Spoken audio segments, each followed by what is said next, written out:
Provisional B Ed and M.Ed. সার্টিফিকেটের সমাধান করল বাবা সাহেব আম্বেদকর এডুকেশন ইউনিভার্সিটি, যার পূর্ব নাম ছিল the West Bengal University of Teachers Training Education Planning and administration.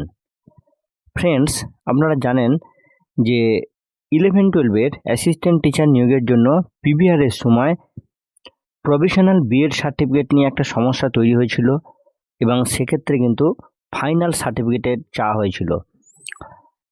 9-10 ভেরিফিকেশনের ঠিক শুরুর আগের মুহূর্তেই বাবা সাহেব আম্বেদকর এডুকেশন ইউনিভার্সিটি বা BSAU আজ নোটিশ পাবলিশ করে জানিয়েছে, যেহেতু 2020-22 সেশনে এখনও পর্যন্ত কোনো কনভোকেশন হয়নি, তাই 2020 থেকে 2022 সেশনের ইস্যু করা প্রভিশনাল বিএড এবং এমএড সার্টিফিকেটই অরিজিনাল সার্টিফিকেট হিসাবে কনসিডার করা হবে। নোটিফিকেশনটা আপনারা ভিডিও স্ক্রিনেও দেখতে পাবেন, ইউনিভার্সিটির অফিসিয়াল ওয়েবসাইট থেকে ডাউনলোড করে নিতে পারবেন। সর্বোপরি ডাউনলোডের লিঙ্ক ভিডিও ডিসক্রিপশনেও পেয়ে যাবেন।